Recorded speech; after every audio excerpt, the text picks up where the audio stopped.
전 세계를 뒤흔든 북한의 500만 달러의 사나이들. 이들이 바로 북한의 자금줄입니다. 이들의 움직임을 FBI가 굉장히 예의주시하고 있다.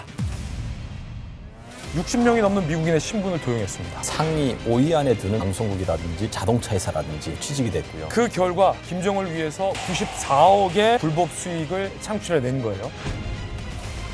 10년 동안 9천억이 넘는 자금 세탁을 바로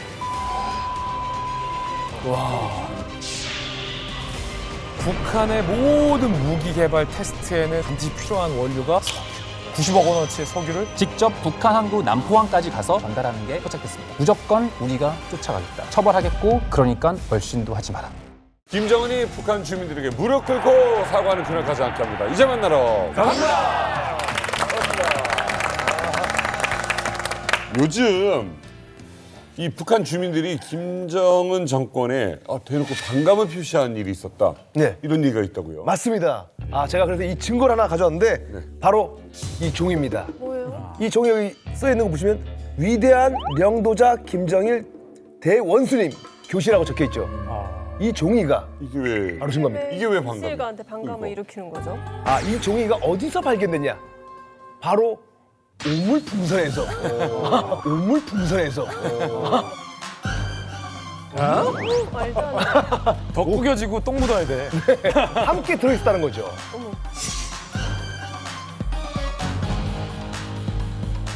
저기 보시면은 그대로 있네. 이렇게 꾸깃꾸깃꾸깃해요. 예. 그러니까 사실 저기 보면은 이제 김정일은 이제 전수령이니까 그럴 수 있다고 하는데 밑에 보면은 조선노동당 총비서예요. 그거는 뭐냐면 김정은이거든요. 김정은의 교시가 있었다는 건 사실 북한의 헌법이나 유일사상 체계를 보면은요 최고 지도자의 이제 사진, 최고 지도자의 교시를 함부로 대하거나 찍거나 하는 행위는 중범죄예요. 그런데 이번에 오물에게 같이 실려왔다는 것은 이거를 누군가가 의도적으로 넣지 않았다면 올 수가 없는 거거든요. 그러게. 사실 저는 이게 오물을 담아라 하니까 군인들이 막 담은 것 같아요. 근데 그 담으면서 엄청 짜증났던 것 같아요. 그래가지고 짜증의 표시를 이렇게 하지 않았나 저는 그렇게 추측을 해봅니다. 그런데 국가는 지구상에서 최빈민국에 들어가고 있는 이 시점에도 김정은은 여전히 사치품을 수입하고 있고 핵미사일이 개발되고 있다는 거. 이게 도대체 어디서 자금이 나오고 어떤 그 경제력을 가지고 이런 일을 하는지 이게 사실은 굉장히 미스테리한 부분이잖아요. 이게 사실은 국제사회의 미스테리예요. 현실적인 상황 한번 보면 북한은 사실 진적에 국가의 생존 자체가 불가능한 그런 상황이거든요. 맨날 그랬잖아요. 왜냐하면 뭐 십수년째 대북제재, 강도 높은 대북제재를 막 받고 있고 그 대북제재를 북한이 지금 풀지 못하는 그런 상황이잖아요. 그런데 이외에 북한에 자금을 공급하는 무언가 돈줄, 돈이 나오는 구멍을 북한이 계속해서 확보하고 있다. 두더지처럼. 그런 말이잖아요. 그래서 그 든든한 돈줄이 과연 무엇인지 오늘 이만갑에서 파헤쳐보겠습니다. 자, 칠판으로 준비했습니다. 와우. 노스코리아 $5 million. $5 million. 현상금이 걸려있는 세 명의 신원을 저희가 칠판에 띄워봤습니다. 자, 일단 이름 한지호, 그리고 심현석, 곽기성, 이란 세 명의 북한 인사에게 어마어마한 현상금이 걸린 겁니다. 이들이 바로 북한 김정은에게 자금을 대주는 음지에서 일하는 북한의 자금줄입니다. 종민 씨, 예. 과연 이들이 북한 김정은에게 얼마를 벌어다 줬을까요? 일단은 현상금이 지금 500만 달러요? $5 million. 그러면 1,500만 달러. 1,500만 달러. 네, 한 명씩 500만 달러 해가지고 1,500만 달러면 우리 돈으로 한 207억 정도예요. 이들이 207억을 벌었습니다. 본인이 1,500달러를 말하면서도 207억이라고 하니까 놀라네요.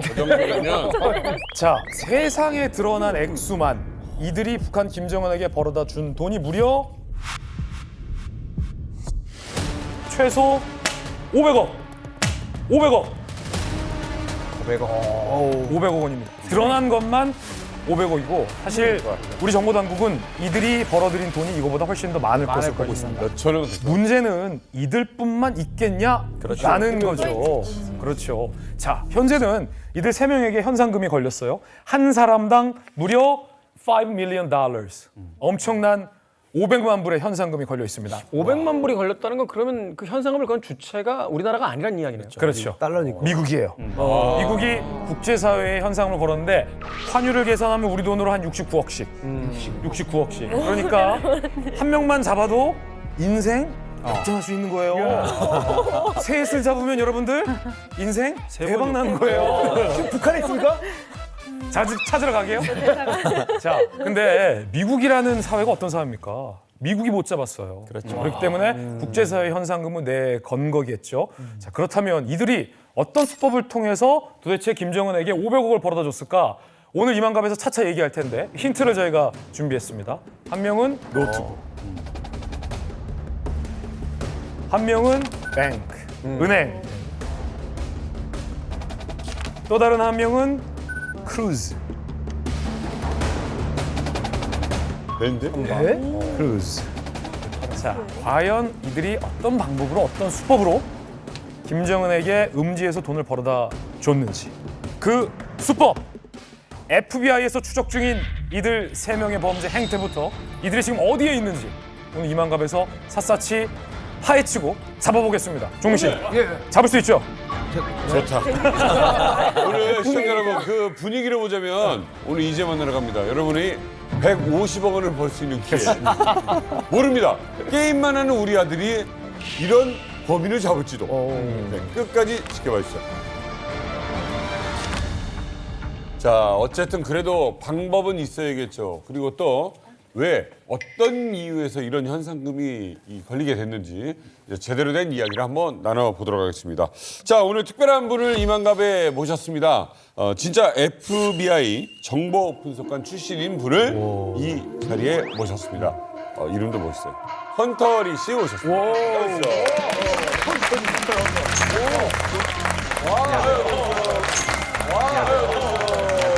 안녕하세요, 헌터리입니다.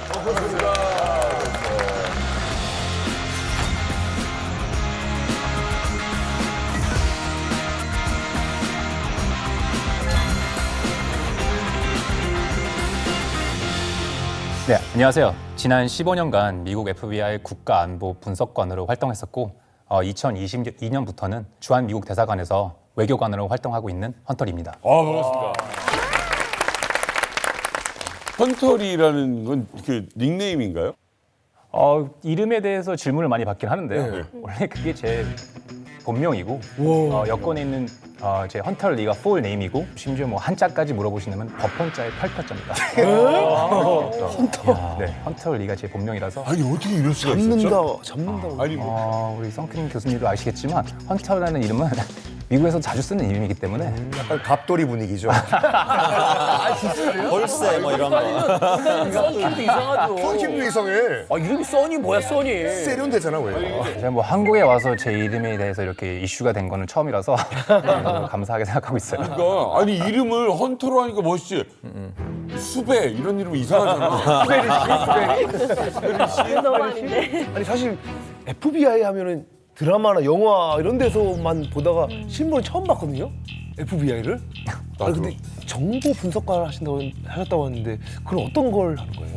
주로 이제 분석관, 뭐 애널리스트다 하면은 어떻게 보면은 참 재미가 없고 흥미진진하지 않다라는 이렇게 생각하실 수 있는데 제가 15년 동안 분석관으로서 커리어를 쌓으면서 주로 많이 해왔던 것은 정보의 출처, 정보에 대한 그런 거에 대해서 또 질문을 만들고 그리고 또 질문에 대해서 또 맞는 그 답변에 또 질문을 만드는 소스가 믿을만한지 또 이건 어디서 들어왔는지 이렇게 돼서 그런 일을 많이 한다고 보면 맞는 것 같아요.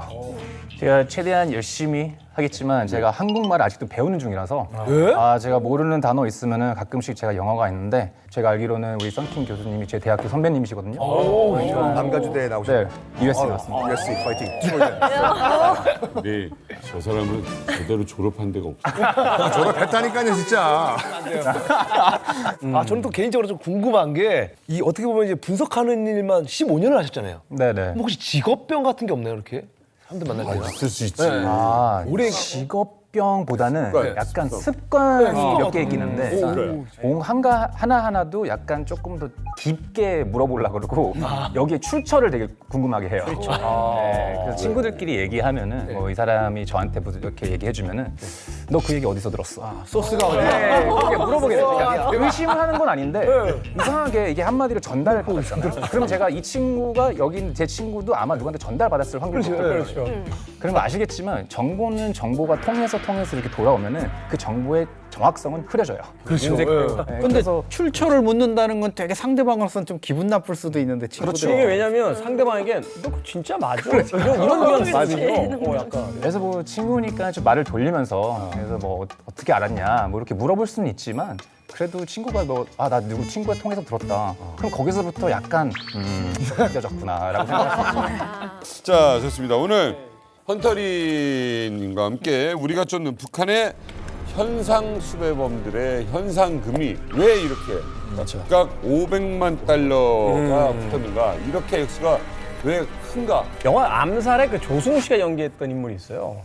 이 독립 운동가 중에 일제 강점기였죠. 김원봉, 약산 김원봉 선생이라는 네. 분이 계신데 이분이 20세기 초, 그러니까 일제 강점기 시대 일본의 경계 대상 1호였고요. 당시 일본이 내건 현상금이 100만 원이었답니다.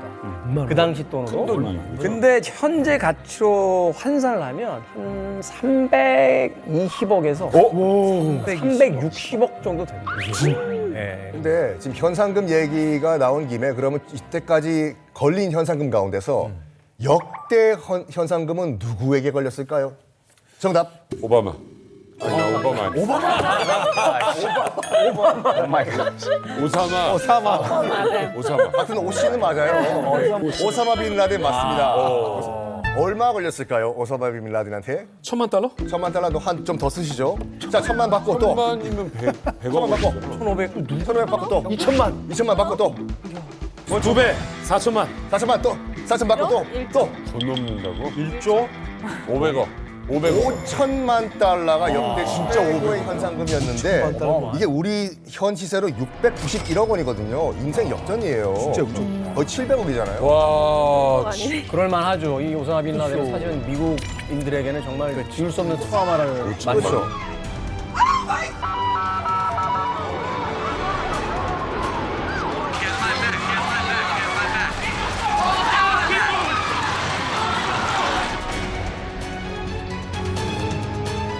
근데 어찌됐건 이런 맥락에서 볼 때 북한 관련 수배자들에게 최대 500만 달러의 현상금을 걸었다는 건 이건 사실 상당히 파격적인 거고 어떤 범죄의 중요함을 그 상대적으로 이제 보여주는 것이 아닌가 하는 생각이 드는데 네.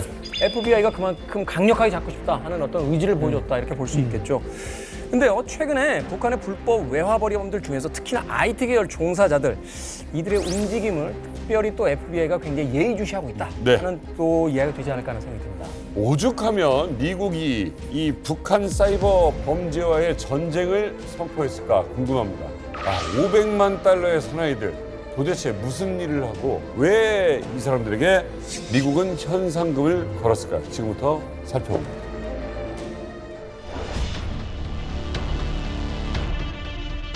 자, 북한 사이버 범죄에 배를 잡겠다. 미국을 분노하게 만든 역대급 사건이 일어납니다. 미국이 한지호라는 사람을 포함해 북한 노동자 4명에 대해서 무려 현상금 67억 원을 걸고 현상 수배에 나섰습니다. 자, 북한의 IT 기술자들을 대상으로 현상 수배를 겁니다. 와, 진짜 많이 어렵다.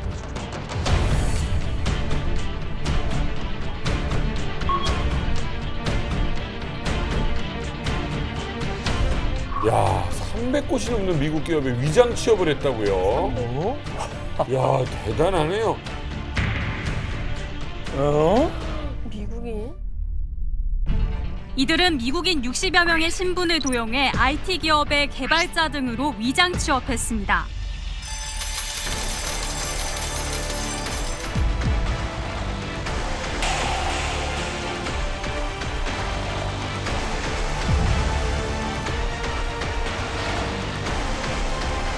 세계 500대 기업에도 취업을 해요. 이 정보기관에도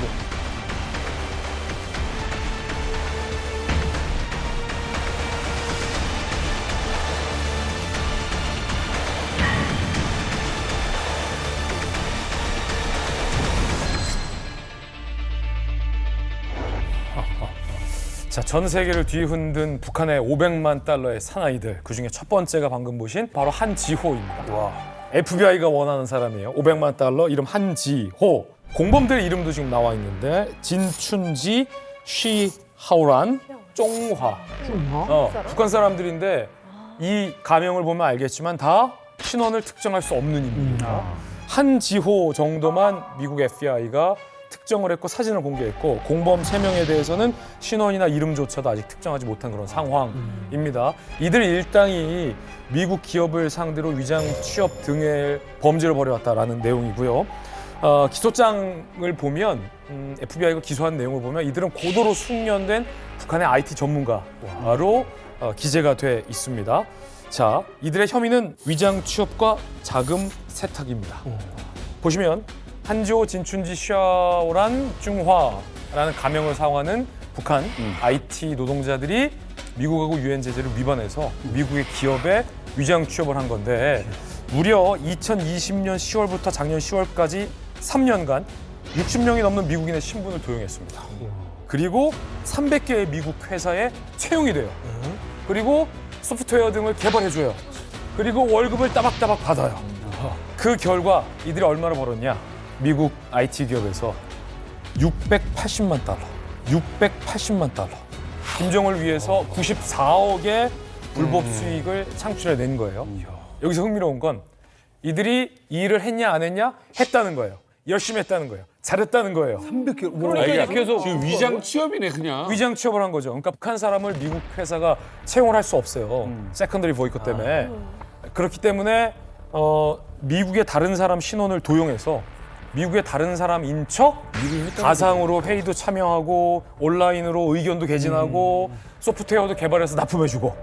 그러니까 미국 회사 입장에서는 이들이 도용한 미국인인 줄 알았던 거죠. 이런 수법을 활용해서 94억의 불법 수익을 창출해낸 그야말로 전무후무한 위장 취업의 달인들입니다. 3년 동안 60명의 신분을 도용해서 300개 회사에 위장 취업한다. 이게 말이 됩니까? 디지털이라는 것도 자꾸 여러 군데 다니면 디지털 지문이라고 그래서 흔적이 남기 마련인데. 그렇죠. 사실 이게 뭐 분신술이라도 쓰면 다행인데 그 할 수도 없는데 이 많은 걸 다 할 수 있다는 거예요. 분신술. 그러니까 영어도 제대로 돼야 된다는 얘기고 그러니까. 저 업무 파악도 해야 된다는 얘기잖아요. 그렇죠. 이게 되냐고요. 그 제 친구랑 일할 때 얘기를 들어보니까 동시에 이제 멀티를 하는데 한 3개 회사 업무 정도까지 처리한다고 하더라고요. 그러니까 모니터를 앞에다 잔뜩 달아놓고 내가 이거 조금 하고 저거 조금 하고 하는 식으로 해서 3개 정도 업무를 수행하는데 문제는 아까 말씀하신 것처럼 영어가 다 되거나 그건 안 되잖아요.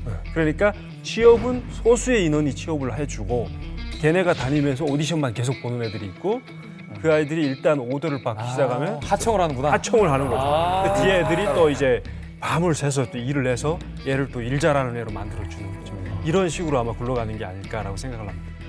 그것도 역할 분담이 있다. 네. 영어가 유창한 사람은 면접만 하고, 네, 면접만 보고만 다니고. 하고 회의만 참석하고 그 네. 뒤에서 이제 실제로 일하는 사람 또 따로 있다.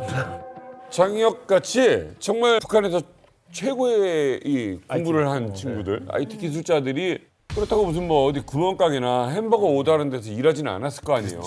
어디에서 일을 했느냐. 이게 중요한 거 아닙니까? 사실 기소장을 보게 되면은 특정 기업 이름 명시 안 돼 있습니다. 어디서 일했는지. 그럼에도 보안이기 불구하고 저희가 추측을 해보면 사실은 포춘이 선정한 그 500대 기업에 이 사람들이 취직이 됐고요. 그리고 사실 저희가 이제 들으면 알만한 상위 5위 안에 드는 주요 TV 방송국이라든지 심지어 미국을 대표하는 상징적인 자동차 회사라든지 이런 데 취업을 했거든요. 근데 이게 가능한 것이 요즘 자동차 하면은 뭐 그냥 뭐 내연기관을 만드는 게 아니라 자동차 덩어리 자체가 반도체 덩어리거든요. ICT거든요. 그러면은 결국은 컴퓨터를 하고 소프트웨어를 만들고 그리고 특히 또 이제 뭐 이런 IT 지원을 하는 사람들은 뭐 회사에 안 나가도 컴퓨터 앞에만 있으면 할 수가 있어요. 그리고 또 북한이 제일 잘하는 게 있어요. 그게 뭐냐면 애니메이션이에요.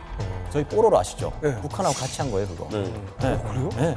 북한이 잘 그려요. 그러다 보니까 정말 오더를 주면은 그냥 시간 길 딱 맞추고 그리고 AS까지 확실하게 하니까 기업 입장에서 너무 좋은 거예요. 그러다 보니까 취업되고 오더를 주고 성공적으로 계속 하니까 또 오더가 내려오고 오더가 내려왔는데 이번에 뭐 예를 들어서 1억짜리가 내려왔다면 다음번에 5억짜리가 내려오고 그 다음번에 10억짜리가 내려오고 이렇게 스노볼링 효과처럼 계속 불어나게 되는 거죠. 거기에 대해서 제가 실제 있었던 이런 사건보다는 그런 시츄에이션을 제가 한번 준비해봤어요. 네네. 그런 애니메이션을 보면은 아마존 프라임에서 아마존 프라임의 스트리밍 서비스하고 뭐 넷플릭스 아니면 훌루 이런 데서 애니메이션들을 종종 하는데 그 중에서 북한 IT 기술자들이 일러스트레이터하고 그래픽 디자이너로 일한 게 저희가 발견이 됐어요. 그래서 어떻게 발견이 됐냐? 거기에 나온 그 화면에 있는 수정해야 되는 워크 오더가 있었는데 그 오더를 저희가 북한 IP 클라우드에서 그거를 발견한 거죠. 두 번째 장면도 인빈시블인데 여기는 위에 보면 114 보면 이제 중국어가 나와 있죠. 이게 중국도 같이 연결돼 있다고 볼 수 있다는 게 이게 중국 그 브로커가 그 북한 IT 기술자한테 일을 따와서 얘기를 한 거죠. 수정을 이렇게 하라. 그다음 그 밑에는 한국말로 이게 번역이 돼 있잖아요. 고개를 들고 그러니까 저 중국 114는 누군지 모르겠지만 거기서 아마 오다를 제일 처음으로 그 미국 스트리밍 웹사이트에서 받아가지고 일을 따와서 자 북한 기술자한테 명령을 또 이렇게 하지 않았을까. 이게 루틴이 이거네요. 그러니까 미국이 아마존 직원이 이 영어를 하는 이제 중국 직원한테 영어로 오더를 내리면, 그렇죠. 이 중국 직원이 그걸 또 중국말로 북한 그렇죠. 한테 오더를 내리면 북한 사람은 그걸 또 한국말로 해석해서 작업을 하고. 왜냐면 그러면 지금 보면은 기술자 역할은 테크니컬 스킬만 필요하잖아요. 그렇죠. 그러니까 대화하고 면접하고 이런 거는 지금 다른 가면이 있는 거잖아요. 맞네요. 그러니까 가면은 가면의 역할만 하고 그다음에 기술자는 기술자만 역할을 해야 되기 때문에 이게 다 단계가 좀 있어요. 실제로 2022년도에 그 샌프란시스코에 있던 한 그 가상자산 스타트업 회사가 있었는데 오너가 있었을 거 아니에요. 미국인이에요. 어느 날 갑자기 또르르르 전화를 받아. Who is this? 했더니 FBI래요. FBI가 우리 회사에 전화를 왜 했을까? 했더니 당신 회사에 지금 일하는 그 개발자 중에 한 명이 북한 공작원이라고 FBI가 얘기한 거예요. 누구가 공작원이다라고 FBI가 얘기했어요. 그랬더니 그 오너는 Oh my gosh. 저 사람은 북한 사람이 아니라 중국 차이니스다. 그러니까 알고 보니까 FBI 말에 따르면 중국인으로 위장을 해가지고 취업을 했던 북한 공작원이었어요. 실제로 영어까지 쓰면서 출근을 한 거야? 출근했어. 그래서 일단은 이 북한 공작원을 해고를 합니다. 해고를 한 다음에 이 미국인 오너가 했던 말이 정말 걸작인데 뭐라고 했는지 알아요? 저 사람 일은 참 잘했는데 아쉬워했다고 하죠. 정말 열심히 했는데 우리 회사를 위해. 아니 그럼 영어도 되고 중국어도 되고 대박. IT 기술자야 그냥 자수하고 그냥 일하는 게 낫고. 그러니까 돈 많이 벌고 그 정도 탈북하고 일하지 미국에서. 뭐 단순히 취업을 해서 열심히 일했다더라, 월급 받아갔다더라 정도가 아닙니다. 이게 왜냐면 이들이 있다가 신뢰를 쌓고 거기서 많이 장기적으로 있을 때 나쁜 짓을 이제 벌인다. 한나란 씨에 만약에 300개에서 다 사고치고 나온다라고 보면 위험한 일이에요. 이게 사실은 최근에는 기업들이 그 기술자들 유출되는 것도 굉장히 그 심각한 문제로 보는데 아예 북한 공작원들이 들어와서 그 기업에서 중요한 자리까지 올라간다라면 이건 사실은 굉장히 큰 문제잖아요. 기업 전체의 비밀이 다 흘러나갈 수도 있는 문제니까. 네. 아니 근데 이 한지호 일당이 이제 취업한 회사 중에 또 유명한 회사들이 또 많다고 했잖아요.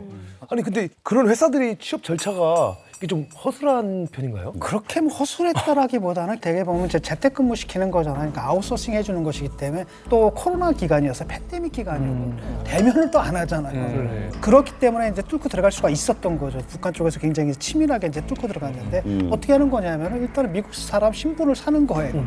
그런 신분을 갖다 사고 팔 수 있는 플랫폼이 이미 존재하거든요. 인터넷에서.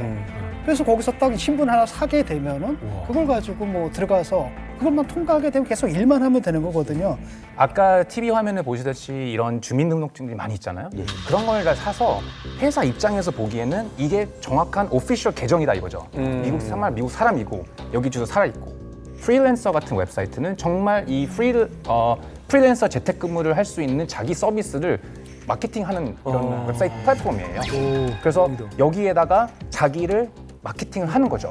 예를 들어서 안녕하세요. 우리는 15명의 개발자와 디자이너로 구성된 수석 모바일 웹 개발팀으로 구성되어 있습니다. 조직이 팀원은 평균 6년 이상의 개발 경험으로 고품질 제품 및 광범 위한 서비스를 제공하고 있습니다. 이렇게 보면은 내가 비즈니스의 CEO 입장으로서 아니면 HR 쪽에서도 내가 이런 사람이 필요한데 이런 걸 딱 웹사이트에 두고 신분증이 이제 오잖아요. 그러니까 믿음이 가고 그다음에 또 넘버를 위에 보면은 88, 100 있잖아요. 만족성하고 이런 efficiency가 100%라는 거죠. 그것도 만들어 놓은 거예요, 자기들끼리? 이거는 피드백에 와서 저는 얘기해 주는 거예요. 고객 후기 만족을 시키는 하고 잘하면 뭐 최고죠. 기업에서는 완전 링이죠. 최고죠. 그리고 이들이 또 팀별로 움직이다 보니까 한 계정에 24시간 내내 접속해 있다는 겁니다. 배달 앱을 예시로 들어볼 수 있는데 우리 배달 앱을 보면 그 인기가게 순위가 쫙 나오잖아요. 나오죠. 예, 거기서도 그 인기가 높은 곳이 24시간 운영하는 곳이 있어요. 네. 어찌 보면 가격도 저렴한데 서비스도 좋아. 그러니까 사이트 내에서 인기가 올라갈 수밖에 없단 말이에요. 그러니까 이런 방법이 어찌 보면 그 해외 IT 기술자들이 그 치열한 프리랜서 시장에서 살아남는 비법이 아닐까, 영업 비결이라고 생각이 듭니다. 그럼 이런 북한 IT 인재들이 어떻게 취업했냐? 그러니까 미국인 신분을 도용했다까지는 알려졌는데 취재를 좀 해보니까 이분들이 멀쩡히 면접도 봤다는 거예요. 그리고 화상 면접까지 무사히 통과했다는 거예요. 유창한 잉글리시로. 그럼 이들이 도대체 어떤 수법을 썼을까? 이게 궁금하잖아요. 그래서 미국의 기소장 내용을 좀 살펴봤어요. 미국 내에 이들을 돕는 미국인 조력자가 있었던 겁니다. 있어야지. 없으면 이게 말이 안 되지. 자, 그러면 북한을 도운 미국의 조력자들은 종민 씨 어떤 사람들이었을까요? 일단 미국인 신분을 이렇게 빌려준다는 것 자체가 그렇죠. 불법이잖아요. 그렇죠. 그러면은 분명히 돈이 굉장히 급하신 그런 사람들이 아닐까. 뭐 어려운 사람들 그런 이제 타겟으로 해서 이렇게 북한이 좀 그렇게 좀 섭외를 하고 신분 세탁을 하지 않나라는 생각을 해요. 워낙 또 옛날부터 잘해왔고. 자, 그렇다면 북한 IT 기술자들을 도운 미국 내의 조력자들은 과연 누굴까? 영상으로 만나보시죠.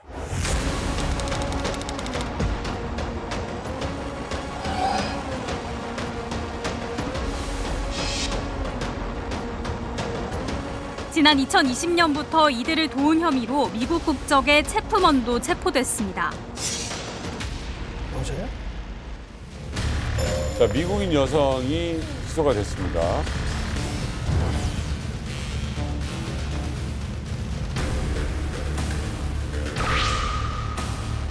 지역도 플로리다, 캘리포니아 다 나눠져 있는.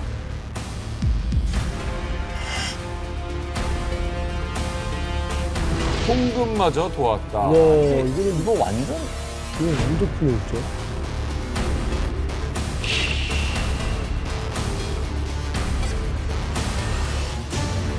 우크라이나 전쟁 중인데 뭡니까 이게 또.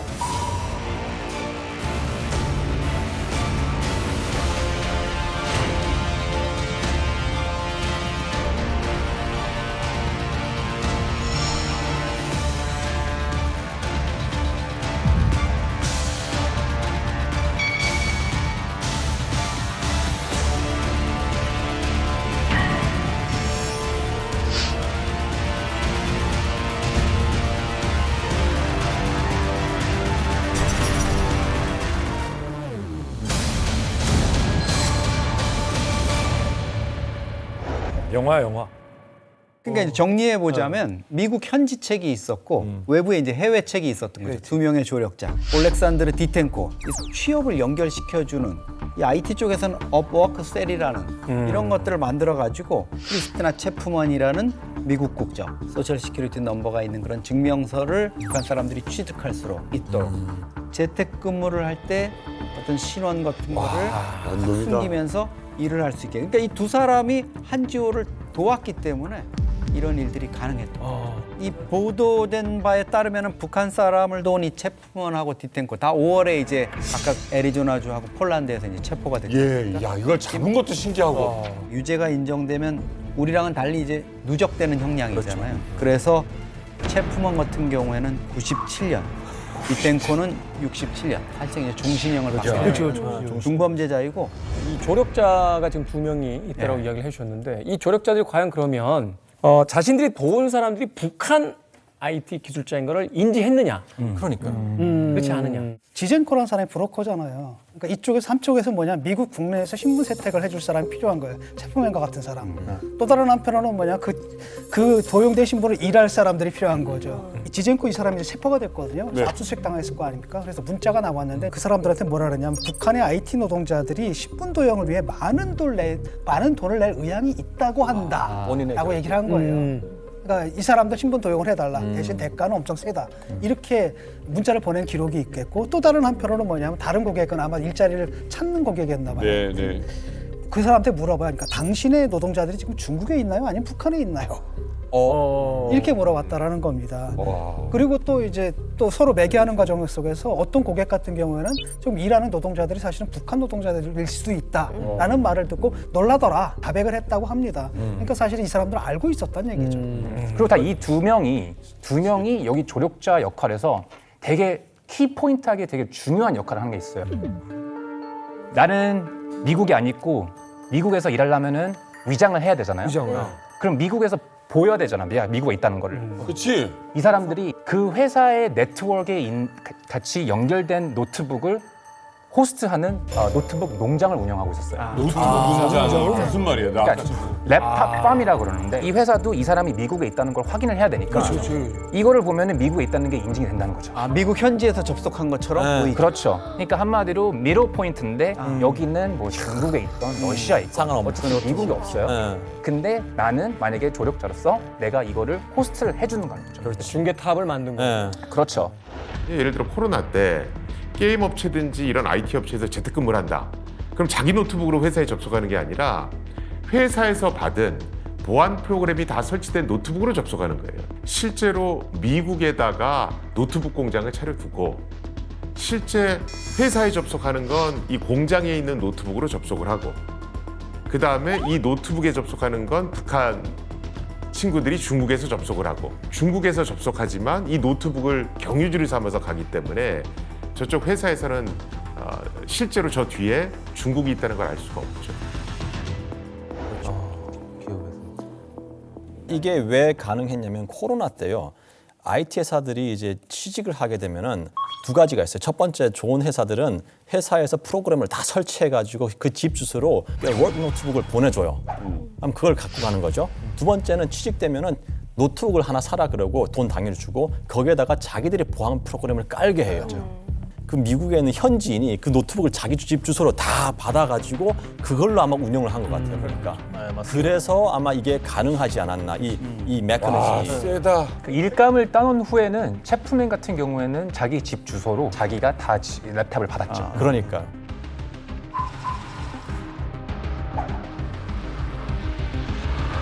야, 그럼 이 노트북 농장에는 대략 몇 대 정도가 있는 거예요? 체프맨 집에서 한 90대. 그다음에 디덴코 농장 하나에서는 80대겠죠.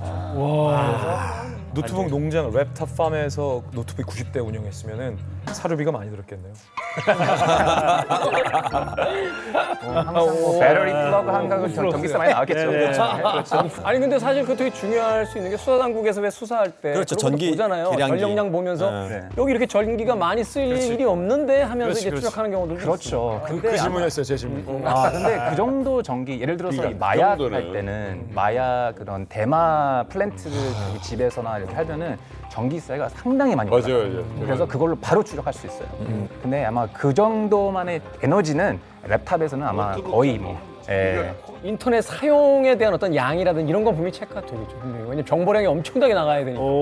상당히 디테일하게 접근하셨는데 트래픽이라는 걸 어느 정도 또 추정할 수 있거든요. 아까 말씀하신 그 노트북 농장 덕분에 그 북한의 그 IT 인력은 미국에 직접 가지 않고 삼국에서 그 농장에 접속을 해가지고 IP를 할당받는 거죠. 맞아요. 일반적으로 이렇게 자기 IP를 숨기는 방법 중에 그 VPN이라는 방법. 맞아요.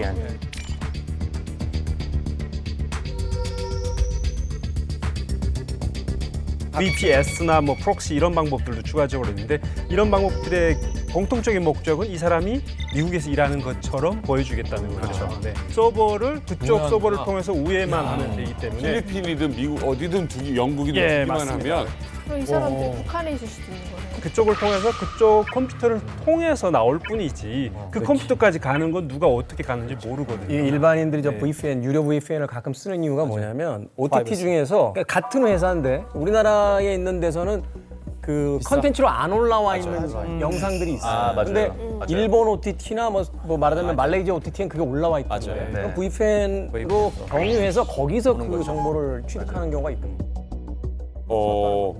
종민 씨. 예. 많은 시청자들, 우리 어머니도 보고 있고 하니까 이거 쉽게 좀 설명해 주세요. 그냥 웃지요. 그러니까 나는 집에 있는데 외국을 통해서 온다는 거 아니에요? 그래요. 아니, 맞는 얘기죠. 맞는 얘기죠. 틀리 컨셉은 틀리죠. 헷갈리네요.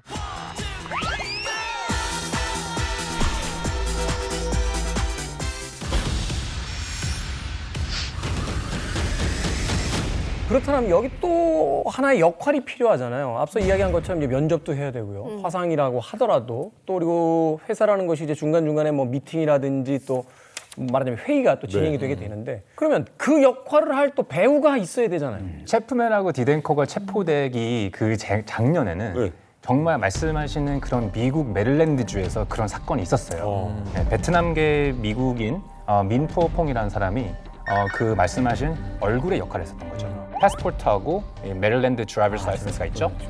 US 페이스, 미국의 얼굴이 돼준 거죠. 이 사람이 다 여기 있는 IT 기업들과 면접을 다 세팅을 해놔요. 심지어 여기서 기술장 하나 보면은 이 사람은 어느 IT 기업의 CEO랑 면담을 했어요. 근데 어디서 뭔가 앞뒤가 안 맞았냐면은 민퐁이 분명히 CEO랑 인터뷰를 했는데 나중에 CEO 가기 전까지는 인터뷰 절차가 있을 거 아니에요. 1차, 2차, 3차. 근데 2차 사람이 이 사람이랑 인터뷰 안 했다는 거잖아. 다른 사람이 1, 2차만 다른 사람이었는데 그러니까 제일 중요한 인터뷰 단계는 기술자가 들어가서 했었고 나머지 거는 얼굴은 민포퐁이 들어서 왔다는 거죠. 얼굴은 그러네. 여기서 질문. 그러니까 지금 이 민포퐁이라는 사람이 이제 미 국방 관련 업체에 취직을 했어요. 근데 원래 직업은 뭘까요? 민포퐁이라는 국수. 군인. 다른 방향. 군인. 뭘까? 제일 많이 하는 거 볼까요? 의사도 이거구나. 응? 이거 뭐야? 네. 맞아요. 네일 아트요. 네일숍 직원이었어요 이게 여기 네일 스파에서 근무하는. 당국이 추적을 해 보니까 이 민푸어퐁, 이 퐁 씨는 미국인 신분만 빌려준 거고 실제로는 이 퐁 씨의 이 신분을 가지고 다른 사람이 접속을 해가지고 근무를 하는 거예요. 그래서 다 역추적을 해본 거죠. 해보니까. 역추적을 해보니까 이 사람은 진짜로 네일샵 직원이고 이 사람의 신원을 도용한 사람은 누구냐? 바로 중국 선양에 있던 북한 사람이었습니다. 어떻게 미국이 자기들을 얼마나 주시하는지 아는데 굳이 미국에서 이런 행위를 해? 왜? 그래서 저도 질문이 하나 있어서 왜 IT 기술자들이 하필이면 미국, 왜 미국을 타겟을 했을까요? 북한이 워낙 또 달러를 좋아하기도 하고 또 위장 취업을 하게 되면 또 기술이나 또 돈 벌면서 기술 같은 것도 빼올 수 있으니까 그런 거 아닐까요? 저는 제 생각은 아까 말씀하셨던 이런 정보와 기술을 뽑는 목적도 더 크다고 봐요. 미국에 위장해가지고 이런 사업에 들어갔잖아요. 자, 그러면 거기 회사에 네트워크에 들어간 거예요. 네트워크에 들어가면은 거기 있는 정보의 액세스가 생기잖아요. 그렇게 된다면은 기업에 들어가서 문을 열어주면 그럼 악성 코드가 들어오는 거는 시간 문제일 거 아닐까요? 근데 실제로 미국에서 이 발표를 보면 위장 취업한 북한 IT 기술자들이 굉장히 성실하게 일을 했다. 뭐 이런 것도 있습니다만 자신들에게 유리한 정보를 빼가서 이제 북한에게 전송을 하기도 했었고 정상적으로 개발한 프로그램을 해킹을 해서 이용한 사례도 실질적으로 지금 발견이 됐다. 그런 뉴스가 있었는데.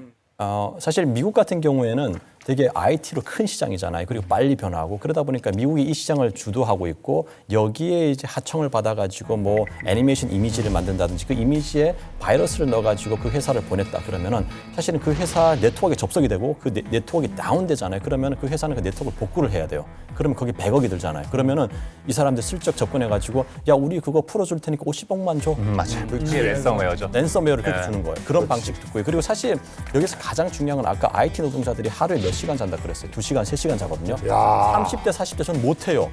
이거를 하는 친구들이 10대, 20대 이 친구들이 하는 거예요. 그리고 또 10대, 20대는 손이 빨라요. 머리도 팍팍 돌아가요. 그러다 보니까 사실은 이 친구들의 인력에 대한 수요가 있었던 거예요.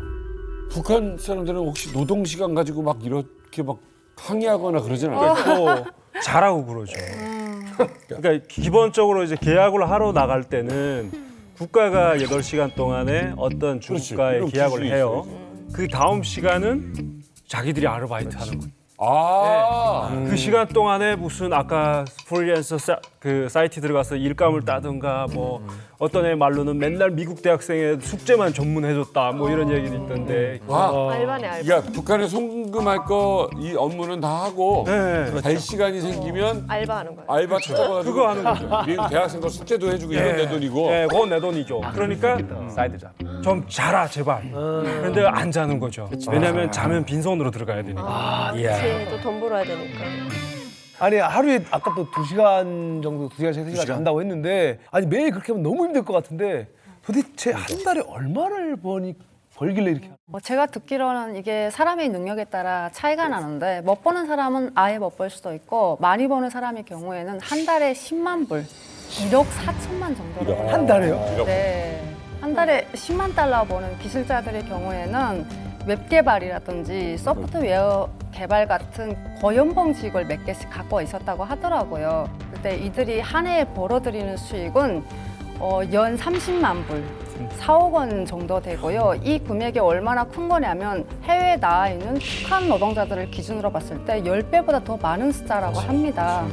네, 이렇게 엄청난 돈을 벌고 있음에도 불구하고 이들이 한 달에 받았던 생활비는 고작 30만 원이 전부라고 합니다. 네. 그러니까 사실 뭐 현대판 노예죠.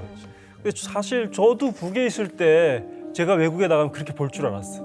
문제는 이제 외국에 나갈 때는 다 그 부푼 마음이 있잖아. 내가 외국 나가서 조금 좀 현지도 좀 쓸어보고 돈도 좀 만져보고. 근데 정작 나가면 안 내보내는 거예요. 이제 아지트 같은 데 처박아 놓고 맨날 그 일만 시키고. 감시도 할 거야. 네, 그럼요. 감시도 있고. 그게 나갈 때는 대부분 중국 기업하고 계약을 하고 나가거든요. 그러니까 중국 일을 싼 값에 해주겠다고 나가서 남는 시간에 아르바이트를 하는 거예요. 근데 이렇게 벌면 100을 벌면 그 중에서 국가가 90 이상을 가져가지, 95 정도를 가져가거든요. 거의. 근데 나는 이걸 이해하는 게 있어요.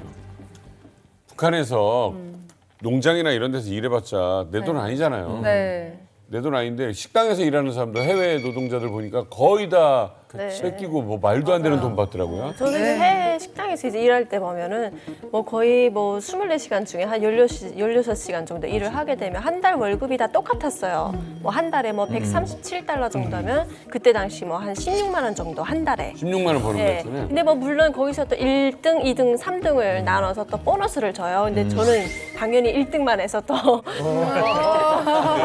이게 돈을 많이 북한 버셨네. 사람들한테요. 네. 야, 너 이거 왜 네가 가져가라고 하면 그러면 시간 자고 할 것 같아요. 일해요. 그래서 그때 당시 제가 이렇게 4년 동안 일을 해서 $10,000을 벌었거든요. 한 1,200만 원 정도. 그게 진짜 많이 벌었던 거예요. 4년. 네. 근데 이제 식당에서 이제 북한 쪽으로 상납하는 금액이 1년에 10만 달러 정도라고 해요. 근데 여기 IT 기술자들 중에 한 명이 한 달에 10만 달러, 약 1억 4천 정도 벌었던 사람이 있다고 하더라고요.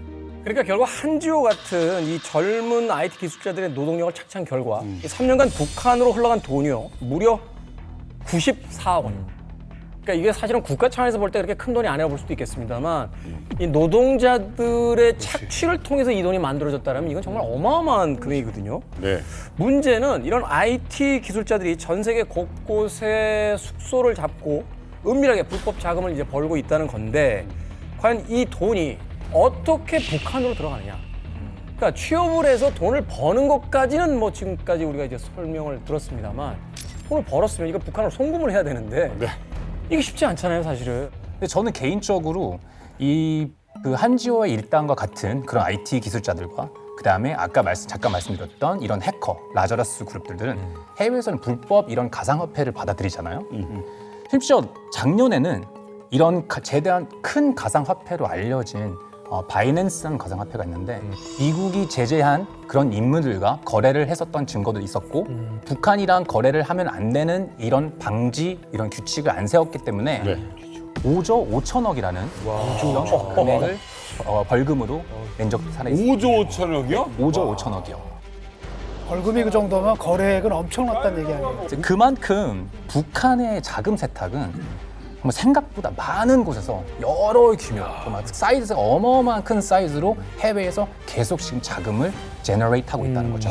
방금 헌터 리가 잘 설명해 줬듯이 사실은 외화를 벌어들이는 것보다 돈을 세탁하는 방법이 더 기상천외하고 이 작업이 더 중요해요. 위장 취업해서 돈을 벌어들이는 사람도 중요하지만 더 중요한 사람은 꼽아 라고 하면 벌어들인 돈을 세탁해서 북한으로 가져오는 기술자가 훨씬 더 중요하겠죠. 네, 후주머니까지. 그래서 두 번째 현상수배 프로파일을 제가 준비했습니다. 이 사람을 주목해야 됩니다. 바로 이름 심현섭. 역시 500만 달러의 현상금이 걸려있는 인물입니다. 우리 엄마 지금 오해할까봐 엄마 그 심현섭이 아니에요. 개그맨 아닙니다. 이 사람에 대한 이 미국의 기소 내용을 보면 은행 사기, 세탁, 자금 세탁, 그리고 제재 회피 이 세 가지를 합쳐보면 쉽게 말해서 미국 몰래 미국 돈을 북한으로 갖고 오는 전문가라는 거예요. 사진은 이래도 83년생이에요. 83년생입니다. 그리고 평양에서 출생했어요. 직업은 북한의 무역은행인 조선무역은행 주재원 신분입니다. 역시 국적은 북한인데 이 사람의 가명이 여러 가지예요. 심 알리, 심 하짐 같은 가명을 썼습니다. 그리고 한국어, 영어, 중국어까지 외국어도 굉장히 능통한 인물이고 그야말로 신출 귀몰한 사람이다 이렇게 표현할 수 있겠습니다. 그러니까 저 심현섭이라는 인물이 누구냐, 얼만큼 돈 세탁을 했냐. 일단 돈 세탁을 여러분 다 아시겠지만 이 범죄자들의 룰 넘버원은 뭐냐면 현찰 쓰지 말라예요. 현찰 쓰는 순간 걸려요. 1년 번호 다 추적하면 되니까. 그래가지고 이제 현찰을 쓰면 안 되는데 그러면 뭘 쓰냐? 이 놀라운 발명품 가상화폐를 써야 되는데 이 가상화폐를 거래하면 뭐합니까? 이걸 일단은 현찰화 시켜야지. 그렇죠. 머니 런드리, 그러니까 돈 세탁을 해야지 이제 실질적으로 미사일도 사고할 거 아니에요? 북한이 이제 몰래 취업을 시켰던 IT 노동자들 있잖아요. 네. 월급을 당연히 no cash, 가상화폐를 달라 했겠죠. 그럼 그걸 받아서 어떻게 하냐? 이거를 심현섭한테 넘겨서 여기서 한번 1차, 2차 세탁을 한 다음에 현찰화 시켰다 이거인데 얼만큼 돈을 그러면 그 거래를 했냐? 2021년 4월부터 2023년 3월까지 2년 동안 2,400만 달러, 그러니까 우리 돈으로 330억 원 정도 규모의 가상화폐 거래가 있었다고 하는데 많네요. 한지호 일당이 벌어들인 가상화폐도 수배되기 전까지는 이쪽 심현섭 라인으로 넘겼을 것이다 라고 추정이 가능한 거죠. 그러니까 마피아들도 자꾸 이런 걸로 거래한다라는 게 찾을 수가 없으니까 그런 거예요. 사실은 이제 이 자금 세탁, 그 돈 세탁이라는 용어가 마피아들한테 나온 게요. 그래요. 20세기 초에 이제 알카포네라고 하는 갱스터가 불법으로 돈을 벌었잖아요. 근데 이게 추적을 피하려면 말하자면 합법적인 자금처럼 보여야 되니까 실제로 위장 세탁소를 많이 운영했대요.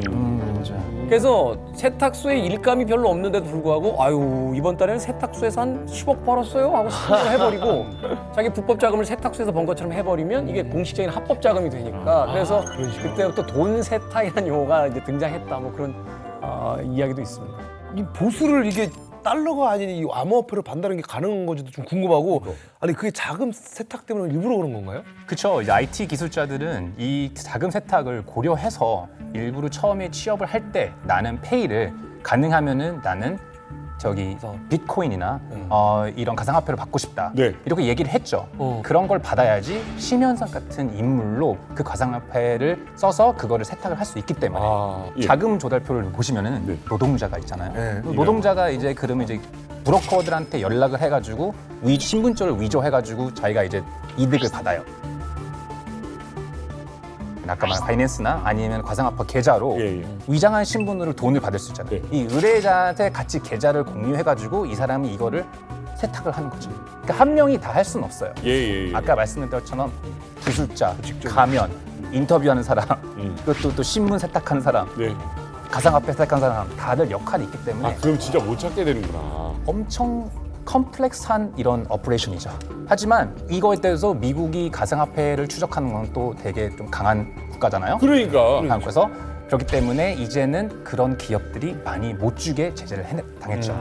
그 미국 증시에서도 이제 코인 관련한 거는 이제 주목하고 있고, 거래도 되고 있고 이제 미국은 이거 막는 건 또 기술을 채울 거 그렇죠. 아니에요. 막는 것 중에 대해서는 이제 그런 강한 국가긴 하지만 어떻게 보면은 창과 방패의 이런 싸움이에요. 아무리 이런 디펜스를 전해본 기술을 그거를 염려하고 그거를 생각해서 더 강한 방패를 만들었어도 어태커들은 그거를 알고 더 센 창을 만들 거예요. 해커들이 더 그럼요. 기술을 개발. 그래서 항상 여기 경쟁이 있는 거죠. 미국 입장에서 보면 이게 이제 눈덩이처럼 점점 규모도 불어나고 수법도 교묘해지니까 이게 이제 미 당국에서는 대북 제재의 어떤 지금 핵심이 된 거예요. 무슨 옛날처럼 뭐 무기 거래, 뭐 위조 지폐, 마약 이런 것들이 문제가 아니라 이제 이 해킹을 막는 게 이제 최급선무가 됐고 과거에는 이제 그 미 대통령한테 보고하는 미 정보기관의 1호 사항이 김정은의 동정이었거든요. 예. 김정은이 어디 움직이고 어떻게 한다. 근데 이제 이 자금, 북한 해커들이 도대체 지금 어떻게 움직이고 있냐도 그거에 못지않은 이제 중요한 반드시 해결해야 되는 문제가 돼버린 거죠.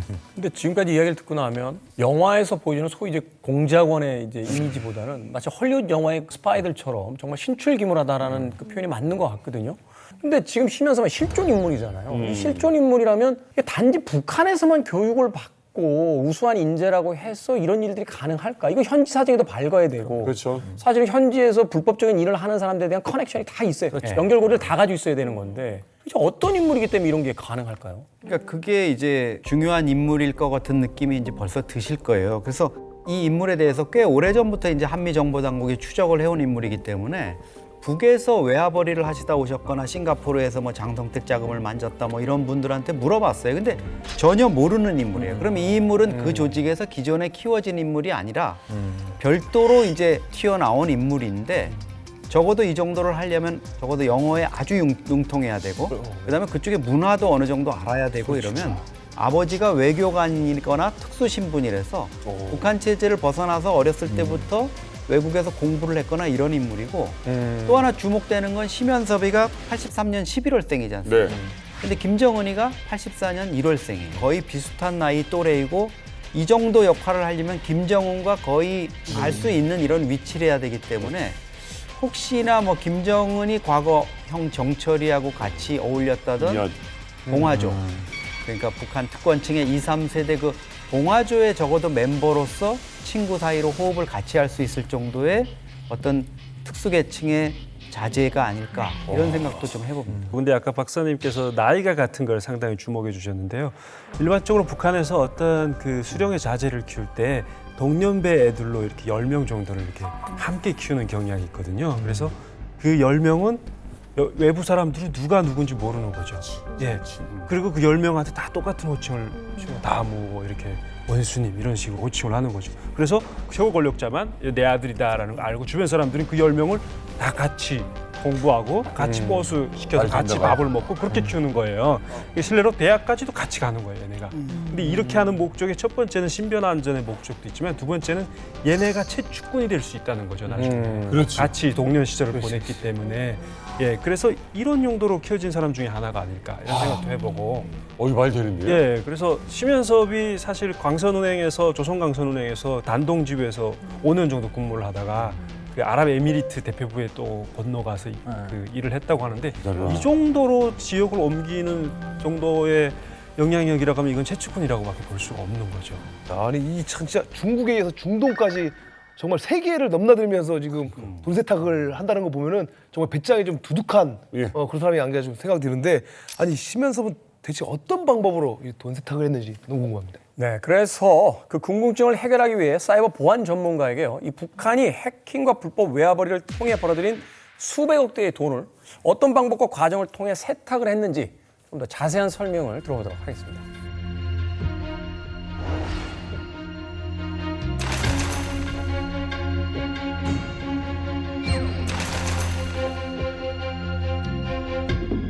그러니까 가상자산 세탁을 전문적으로 해주는 인터넷 사이트들이 있어요.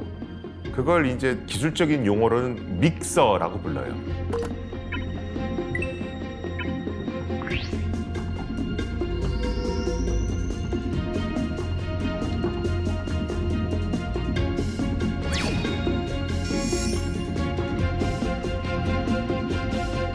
그럼 예를 들어서 제가 5비트코인을 세탁하려고 그래요. 근데 어떤 사람은 또 4비트코인을 세탁하려는 사람이 있고 어떤 사람은 10비트코인을 세탁하려는 사람들이 있을 거잖아요. 그러면 내 5비트코인을 믹서에 집어넣어요. 다른 사람이 또 세탁하려고 올린 비트코인이 있겠죠. 그걸로 바꿔주는 거예요.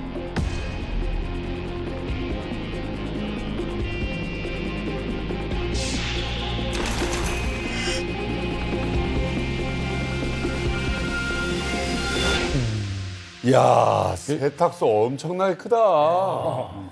이런 과정들이 있다고? 이거 지금 너무 신기하잖아요. 네, 너무 신기해요. 와. 저는 또 개인적으로 좀 가수다 보니까 믹싱 약간 좀 이런 데가 좀 인상이 좀 깊어요. 네.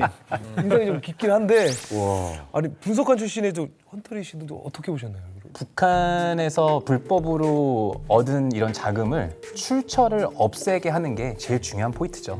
돈을 어디서 우리가 벌었나.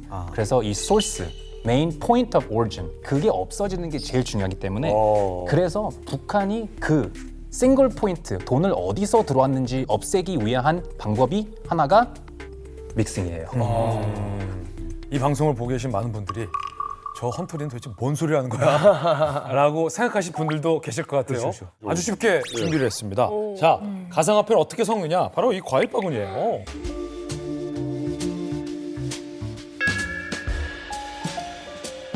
자, 그리고 제가 이 과일 바구니에 있는 어떤 특정 과일로 실제 믹서기에 갈아서 주스를 한번 만들어 왔어요.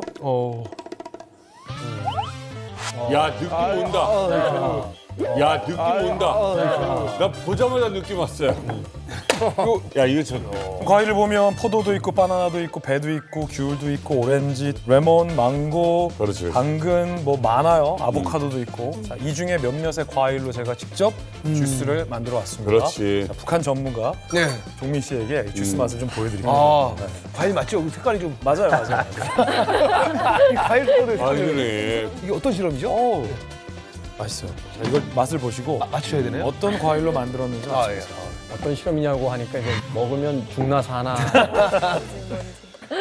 소스. 맞춰보세요. 뭐가 들어갔을까? 미각을 가수니까 미각을 잘 발휘해야 돼. 음과 음을 분리한다고 생각해봐. 아니, 김종민 씨 맞출 수 있어요. 와인 전문가거든. 야, 이거 음악으로 보자면 메들리야. 그렇지.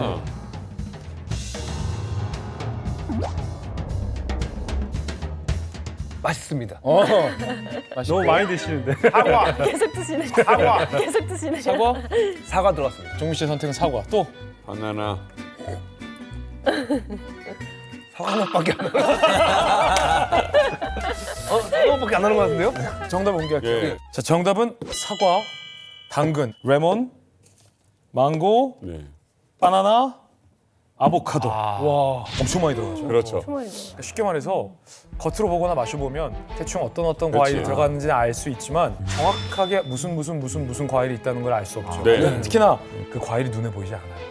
그러면 어떤 과일로 이 주스를 만들었는지 알 수가 없겠죠. 믹싱이라는 게 바로 이겁니다. 그러니까 믹싱이란 단계를 거치기 전에는 그래도 이 가상화폐의 인과관계나 소스가 추적이 될 수 있지만 믹싱이라는 작업을 거치고 나면 가상화폐의 인과관계가 완전히 뒤틀려져 버리는 거예요. 게다가 그 드라마랑 보면 이제 그 은행 뭐 이렇게 비자금 같은 거 이렇게 장부 이체 내역 같은 거 국세청 직원들 조사 그런 장면 나오잖아요. 근데 그거는 계좌에서 돈을 넘어가는 게 그 어느 정도 뭐 1000번이나 10,000번 정도 사람이 기껏 해봐야 그 이상 못 돌린단 말이죠. 근데 믹싱은 차차 못 보게 어떤 방법까지 쓰냐면 제가 믹스 회사고 그 MC님이 저한테 그 주문을 했어요. 5비트코인을 세척해달라고.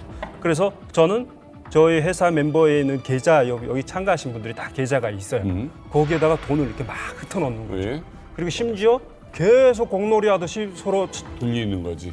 차고 받다가 필요한 만큼 원하는 우리 동생 계좌에다가 내가 넣어주는 거야. 여기가 있던 여기가 있던 그거 중요치 않는 거야. 한 군데서만 이거를 뭐 자금을 세탁하는 이런 믹서 하는 데가 딱 한 군데만 있는 게 아니고 네네. 여러 군데가 있기 때문에 이거를 또 여러 군데에서 액티비티가 아까 그 비디오를 보시면은 이런 점들이 수천 개가 있어요. 그래서 추적을 하는 게 거의 불가능할 수 있죠. 자, 그런데 이 암호화폐의 출처를 믹서 프로그램을 통해 세탁하는 데 성공했다 쳐도 여기서 모든 문제가 끝난 게 아닙니다. 결국은 이걸 이제 현금화해야 되는데 실제로 북한이 현금화하는 과정에서 국정원이나 FBI에 적발된 사례가 굉장히 많습니다. 그러니까 여기서 적발이 되면 이제 동결이 되는 거죠. 그렇죠. 작년만 해도요, 수많은 해커 조직 중에서 한 북한 해커 조직이 탈취한 암호화폐가 100만 달러. 13억 원이죠. 우리나라 이제 돈으로 환산을 하면 이 현금을 코인 지갑으로 옮기는 과정에서 한미 수사 당국이 딱 적발을 했어요. 그래서 결국 여태까지 북한의 그 수많은 노력이 있었습니다만 코인 지갑을 동결해 버리면서 이 돈은 이제 북한이 쓸 수 없는 돈이 되어버렸습니다. 아니 이게 뭔가 이 자금 세탁만큼 현금화하는 것도 정말 어려울 것 같거든요. 이게 그렇죠. 진짜- 그러니까 이제 현금화하기 어려우니까 이걸 굳이 어떤 경우에는 다 100% 현금화해서 북한으로 보내고 다시 어차피 써야 되잖아요. 통치 자금이니까. 다시 또 가지고 나와야 되고 이렇게 어려우니까 이게 이제 두 번째 수법이 생기는 거죠. 현지에서 환전을 하지 않고 현지에서 필요한 물품을 구매하는 거죠. 근데 그거를 북한 사람들이 구매하거나 북한 국적자들이 구매하다가는 문제가 생길 수 있으니까 대행업체나 이런 데들이 이제 구매를 하는 거죠. 그게 뭐냐면 김정은이 뭐 이번에 메르세스 때도 마이바흐 이런 거 그거를 그때 제재 받았던 게 싱가포르의 업자가 그거를 구매해가지고 북한으로 보냈다가 그렇죠. 걸렸잖아요. 뭐 부산항을 그렇죠. 거쳐서 뭐 해서 그럼 그 돈은 어디서 났느냐? 평양에서 나온 게 아니라 현지에서 해킹하거나 이런 자금들이 그 업체한테 건네갔을 가능성이 현지에서 바로 있는 거예요. 그러니까 필요한 범위에서는 현지에서 쓰고 꼭 필요한 현금은 현금화해서 달러로 보내는. 그러니까 이 북한의 자금 세탁 방법이 이거 암호화폐뿐만 아니라 물건을 사서 그렇죠. 또 이걸로 자금을 세탁을 할 수 있더라고요. 와, 가장 완벽한 방법을 현재까지는 찾아낸 거네요. 현재까지는. 그러면 아무튼 심연섭이라는 인물도 이 방법을 통해서 돈 세탁을 했다는 거예요. 실제로 심연섭이 이 자금 세탁 수단으로 사용해 전 세계를 엎어놓은 물건이 하나 있어요.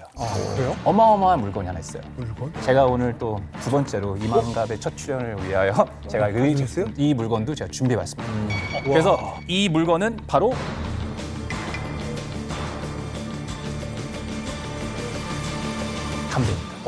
담배입니다. 담배? 담배입니다. 이 담배로 신염섭은 1달러당 20달러, 20배의 수익을 남겨서 약 하나로 9,674억 원의 돈을 수익을 9천억이 넘는다고요? 네.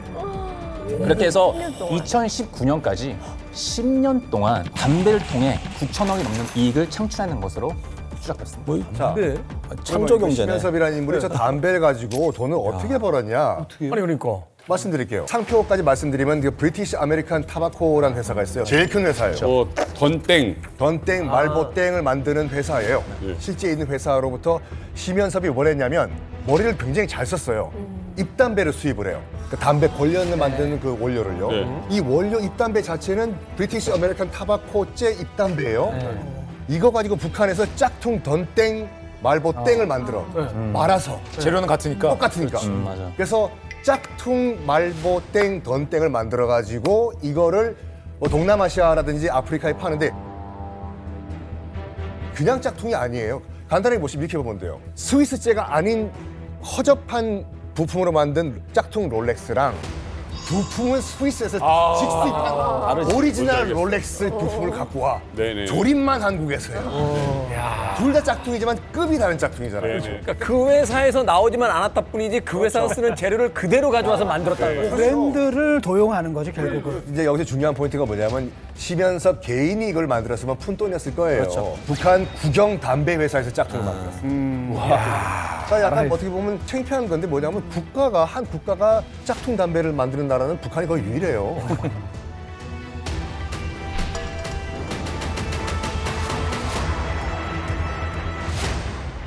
근데 제가 이 단연간 담배 연구를 해봤는데 필터도 있어야 되고 그렇죠. 종이도 있어야 돼. 북한에는 그런 게 다 있다는 거야. 그것만큼은 내수로. 예, 여기서도 이제 의외의 조력자가 있는데요. 누구? 우리나라예요. 그러니까 실제로 우리나라에서 그 북한 담배 필터를 불법 수출한 제조업체 대표 등 4명이 해경에 적발된 사례가 있습니다. 이 사람들은 이제 2012년부터 2016년까지 담배 필터 160억 원어치, 무게로 따지면 2,080톤이거든요. 이걸 이제 북한으로 불법 수출했다고 합니다. 그러니까 당연히 어떻게 수출했느냐? 불법이니까 사실상 서류상으로는 중국으로 수출하는 것처럼 한 겁니다. 그래서 중국의 다른 나라까지 간 다음에 사적을 하는 게 아니라 바로 옆에 북한 배에다가 실었어요. 바로 그냥 북한이 그냥 바로 가져가 버리는 거거든요. 그러니까 사실은 이게 고급 담배이기 때문에 원재료도 고급이어야 되기 때문에 북한 내에서는 불가능하거든요. 그래서 이런 방식으로 불법적인 방식으로 수입해다가 그 불법 담배를 제조하는 거죠. 야, 북한은 이 기술을 가지고 돈 세탁하는 데로 이용했다라는 건 와, 충격적이네요. 그러니까 김정은이가 지난번 푸틴하고 정상회담할 때 보니까 아우루스를 같이 이제 푸틴이 모는데 탔는데 그 앞에 보니까 소나무 브랜드 담배를 딱 이렇게 꽂아놨더라고요. 그러니까 우리 이런 담배 있어, 뭐 이런 고급 담배 있어 이런 건데 그게 과거에는 북한 담배가 아주 조악한 수준이었는데 사실 몇 가지 필터 문제를 해결했고 그렇지. 포장이라든가 이런 것들도 이제 해결했어요. 그래서 북한이 우리보다도 사실은 담배 종류로 보면 몇 배나 더 많습니다. 한 200~300 종류가 되고 북한이 담배는 한 200~300 종류가 돼요. 그러니까 담배 분야에 있어서는 사실은 국제적으로 뭔가 해먹을 만한 그런 베이스를 갖춘 거죠. 지금 신염석 담배 판매로 전 세계가 한번 놀랐었잖아요. 또 다른 담배랑 관련된 다른 사건이 또 전 세계를 한 번 더 놀라게 했어요. 자, 아까 British American Tobacco Company, BAT에 대해서 약간 얘기를 했는데 그 BAT의 자회사가 대북 제재를 위반한 혐의로 미국 법무부에서 제일 큰 규모의 벌금을 물었어요. 그 벌금은 얼마 정도 하실 것 같아요? 벌금 1,500만 달러 정도 하지 않아요? 대북 제재를 피한 혐의로 British American Tobacco Company가 8,500원의 벌금을 받았어요. 8,500억? 8,500억. 8,500억 원이요? 네. 아니 근데 이거는 너무 징벌치고는 너무 센 징벌인데 이 정도면 그래서 미 법무부의 역사상 대북 제재 벌금은 제일 큰 벌금이었거든요. 당시에 이제 전 세계 사람들은 충격을 받았죠. 야, 미국 회사 담배 회사가 북한이랑 거래하는 동안 미 국무부 너네는 10년간 뭐 했어? 라는 얘기로도 가거든요. 그래서 미 국무부가 더 세게 BAT를 제재할 수밖에 없었던 상황인데 결국은 BAT가 범칙금을 받았지만 북한은 이미 손떡으로 났어요. It's not my business. 읍스 이러고 그냥 가는 거예요. 치욕적이겠다 이건. 치욕적이죠. 우리가 과일 주스는 최소한 들어간 과일 몇 개라도 알아보는데 이건 돈 들어갔다 담배로 나오는데 어떻게 연기로 사라지는데. 찾을 수가 없어서 이렇게 다양한 방법으로 이제 자금 세탁을 하고 돈을 벌어들이고 하고 있는데 근데 중요한 건 여기서 이제 마지막 단계인 것 같아요. 담배를 다 북한에서 피지 않듯이 이제 북한에서 원하는 건 다른 물건들이 있을 거 아니에요. 달러를 가지고 재개만 넣으면 뭐 하겠어요. 그렇죠. 결국은 궁극적으로 원하는 물건을 가져가려고 하는데 이게 과연 어떻게 들어가냐는 거예요. 이건 직접적으로 어떤 방식에서 사서 북한으로 들어가야 되는 거잖아요. 그렇죠. 그래서 오늘 이만감이 주목한 500만 불의 사나이 세 번째 인물의 프로필을 공개하겠습니다. 소품이 많아요. 자, 500만 불 현상금이 걸려있는 곽기성. 성이 곽이에요. 곽기성. 곽기성입니다. 일단 곽씨가 있다는 것도 놀라운데. 그러니까. 곽씨 아니에요? 곽이에요. 맞아요? 마지막 수배자가 곽기성인데 불법 밀수와 자금 세탁 혐의를 갖고 있는 사람입니다. 김정은이 가장 필요로 하는 물건을 구매해서 북한으로 보내주는 공급책 역할을 하는 거예요. 자, 그럼 여기서 퀴즈. 과연 곽기성은 김정은이 원하는 어떤 물건을 사서 북한으로 보냈을까요? 자동차? 저 정도 규모면 단순한 사치품은 아니지 않겠어요? 그렇죠. 뭘까요? 좀 더 진지해질 필요가 있어요. 쇠나 뭐 이런 거. 쇠 같은 기다려봐. 철, 강철 같은 거. 반도철? 반도체? 반도체? 대범하게 반도체를? 기름? 석유 정답. 그러네. 북한 김정은에 있어서 가장 필요한 건 뭐예요? 북한의 모든 무기 개발 테스트에는 반드시 필요한 원료가 석유. 맞아요. 그 석유를 곽기성이 사다가 김정은에게 따박따박 밀수해 준다면 김정은이 곽기성을 얼마나 이뻐하겠어요. 얼마나 석유를 들여보냈는지가 중요하잖아요. 무려 12,260톤. 엄청난 석유를 북한으로 들여보낸 거예요.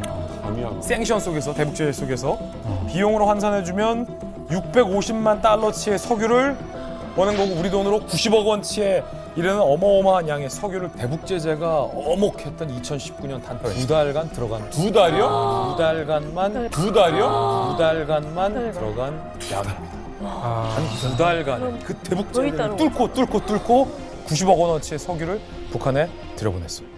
사실 이제 북한이 국제 제재를 받으면서 가장 필요한 게 석유거든요. 12,000톤 이상이에요. 12,000톤 이상. 그러면은 북한이 생각했을 때 거의 90%는 군부에 간다고 보시면 돼요. 북한에 다니는 차가 많지가 않거든요. 또 두 번째는 북한 미사일 개발하는 사람들, 무기를 개발하는 사람들이 아시아에 무기 전시회가 있으면은 신분을 세탁해가지고 중국인 사람인 것처럼 해가지고 나와요.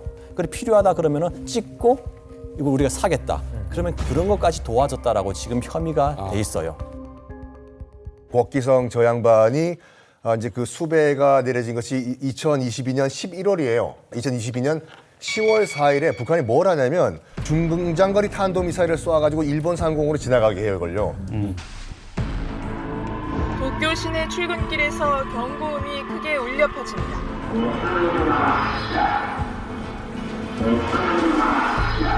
북한 미사일이 일본 상공을 지나자 도쿄를 비롯해 아오모리, 홋카이도까지 피난 지시가 내려졌습니다.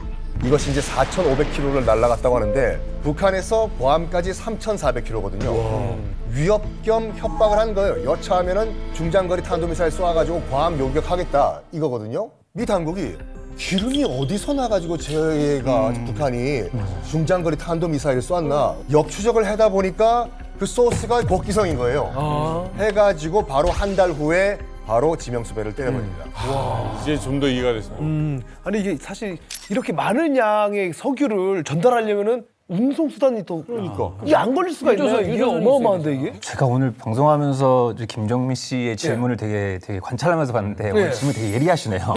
네, 포인트가 되게 예리하시는데 아니 이거 배밖에 안 되는 거 아니야? 곽기성은 석유를 바다에서 ship to ship transfer, 그러니까 선박 대 선박으로 옮기기도 했어요. 대범하다. 그게 가능한 얘기.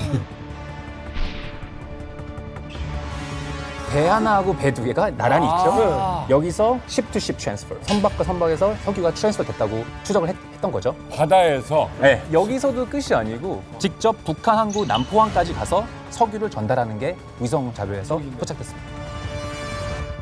그러니까 이제 선박의 추적 장치라든가 이런 걸 끄고 주로 밤에 이렇게 이동을 하는 것, 또 선상에서 불법 환적을 서로 배를 붙여놓고 하는 게 상당히 위험한데도 북한이 과감하게 이제 붙여가지고 하는데, 이 곽기성이 왜 중요하냐면 본격적으로 이제 수배를 받기 시작한 게 2022년 10월이지 않습니까? 네네네. 그러니까 그 이전까지 하노이 북미 회담이 결렬된 2019년 2월부터 코로나가 시작돼서 북한이 대북 제재 상황 뭐 여러 가지 겹쳐서 어려운 이 시기를 유류 문제에 있어서 산소호흡기 역할을 해준 거예요. 이게 이제 공급이 되다 보니까 남포항에 기름이 이제 들어가기 시작하는데, 결국은 2018년에 20개였던 유류 탱크가 2022년 말에는 28개로 늘어났고, 그리고 그 다음에는 35개가 되고, 지금은 건설 중인 것 2개, 그 다음에 예정 부지 2곳까지 해가지고 총 42개 급속하게 지금 늘어나고 있는 거죠. 심각한 문제네요, 이게. 지금. 그렇죠. 그러니까 대북 제재의 가장 핵심의 하나인 유류 공급 부분이 사실은 구멍이 뚫리는 거다, 이렇게 볼 수 있죠. 그런데 아직까지 이 곽기성에 대한 미스테리는 풀리지 않았다고 봐도 됩니다. 자, 종민 씨. 자, 지금부터 곽기성에 대한 비밀을 하나하나씩 파헤쳐 볼 텐데 이 판넬에서 좀 어색한 점이 어떤 걸까요? 일단 제일 어색한 건 아까부터 벅이 옆에서 계속 벅인지 뭐. 그러니까 우리나라에도 있을 거는 같아. 너무 특이해. 맞습니다. 본명입니다. 곽기성이고요. 아직 제가 공개하지 않은 정보가 하나 있어요. 국적이 싱가포르. 국적이 싱가포르. 생겼어. 본명이고 어디 곽씨냐면 싱가포르 곽씨예요. 중국계 싱가포르 국적의 사람인 거죠. 일단 국적 자체는. 그리고 보시면 직업을 보면 띄어쓰기를 잘해야 돼요. 해운대에 행사 뛴 게 아니라 해운 대행사 대표. 그러네요. 아까 곽기성이 뭐 갖고 있었죠? 배를. 배. 곽기성의 배를 갖고 쉽투쉽을 하기도 하고 본인이 직접 끌고 남포항까지 가기도 했었잖아요. 그러니까 물류와 관련된 일을 해왔던 거예요. 그래서 바닷길도 잘 알고 본인이 배도 있기 때문에 국제사회 감시를 통해서 남포항까지 대범하게 기름을 갖다 줄 수 있었던 거죠. 아니 그러니까 거기서 궁금증이 하나 드는데, 아까 유조선까지 가지고 있을 정도면 이게 규모가 엄청난 회사의 대표인 것 같은데, 그런데 이제 북한을 돕는 지금 상황에서 이제 지금 시기에 북한을 돕는다는 건 이건 국제적으로 굉장히 위험한 일이잖아요. 조사한 바에 따르면은 이 사람은 북한과의 뭐 이념적 연대라든지 친북 활동 등의 배경은 전혀 없는 것으로 드러났습니다. 그냥 기업이나 개인 차원에서 돈벌이를 위해서 북한과 손을 잡은 거거든요. 그래서 사실은 금지된 거잖아요. 그럼요. 뭐가 높아요? 하이리스크? 하이리턴. 들어오는 게 많아. 그러니까 아마도 주로 이런 식의 의심스러운 사업으로 큰 돈을 모은 사람인 것 같아요. 애초부터. 왜냐하면 멀쩡한 해운 회사를 가진 사람이 그러니까. 이걸 통해 가지고 돈 자기 벌면 기업과 자기 자신을 망칠 수는 없는 거거든요. 북한에 아마도 더 나가게 되면 무기 기술과 관련된 이런 물자라든지 이런 것들도 이 사람을 통해서 흘러 들어갈 가능성도 있죠. 맞아요. 그렇다면 오늘 소개된 3명 저들을 검거함으로써 북한 경제에 심각한 타격을 줄 수도 있다는 것도 역시 그렇죠. 어디에 도대체 이렇게 꽁꽁 숨어 있는지도 궁금하네요. 한 명이 지금 어디 숨어 있는지는 찾아냈습니다. 너무 힘들었어요. 아니 맞다고요? 잡았어요? 이 방송에서 공개할까요? 왜 자기가 잡은 것처럼 그래? 내가 찾았어요. 내가 찾아냈어요. 너무 궁금해. 궁금하잖아. 정말 궁금해. 자, 한지호나 심연섭은 북한 안에 있는지 제3국으로 숨었는지를 알 수가 없어요. 못 잡았어요. 그런데 곽기성은 생각보다 의외의 장소에서 포착됐습니다. 바로 싱가포르는 싱가포르인데 싱가포르 경찰청 안에 있습니다. 싱가포르 경찰청 안에 있습니다. 잡혔어요.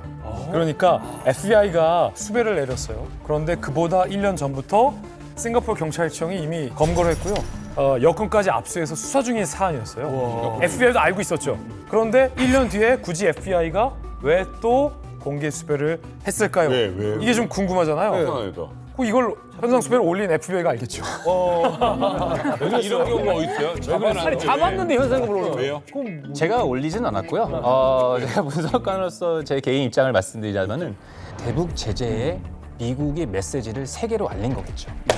우리는 이 메시지를 보고 이 사람과 관련됐고 이 사람의 행동을 도와주거나 불법으로 또 다른 북한에 어떤 이득을 주어하는 이런 사람을 무조건 우리가 쫓아가겠다.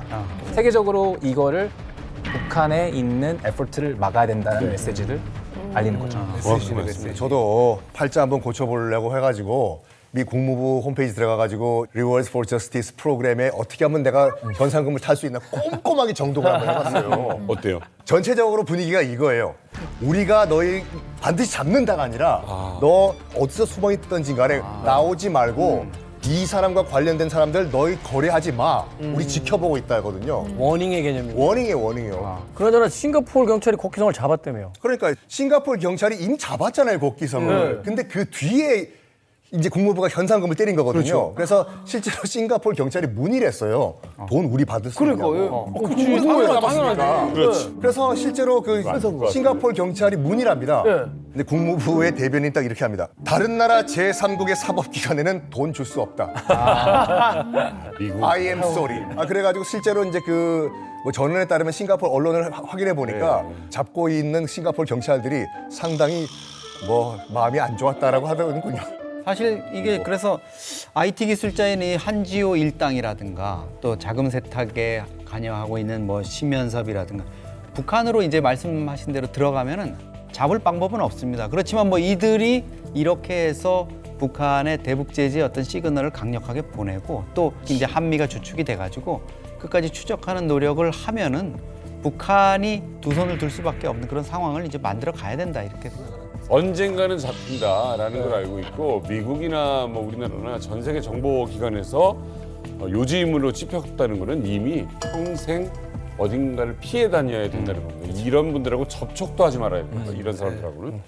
자, 어떤 음악이 오늘 또 어울립니까? 참. 꽁꽁 숨어라. 오늘 정말 쉽지 않았습니다. 인도 노래예요. 주비두비 빰바람 이라는 곡인데 별 의미가 없는 그냥 그 의성어예요. 근데 여기서 핵심은 뭐냐면 이 노래가 담겨져 있던 영화의 제목입니다. 이 세 분이 자기들이 어떤 일을 하는지 아마 모르고 있을 거예요. 이 사람들이 얼마나 국제사회에 위협이 되고 있고 많은 사람들이 자신들에게서 죽어가는지. 이 음악이 담겨져 있던 영화의 제목은 인도 영화인 새 얼간이다.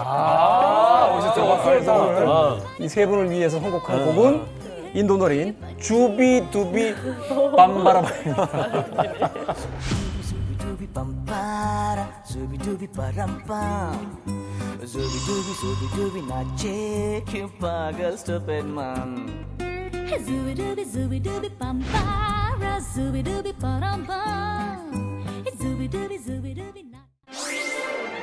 북한이 8년 만에 복귀하는 파리 올림픽이잖아요. 반갑습니다.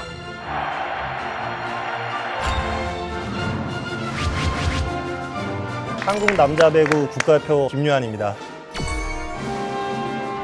국제대회를 나가기 위해선 뇌물전이 펼쳐지는 거죠. 돈주들이 등장하면서 달러가 올라가는 거예요. 시합 나갔는데 졌어요. 바로 싸대기 맞고 다리뼈가 막 골절될 정도로 강목으로 맞아요. 무슨 소감을 오로지 장군님만 그리면서 달렸습니다. 하루아침에 영웅 중에 상ang 영웅 대접을 받았죠.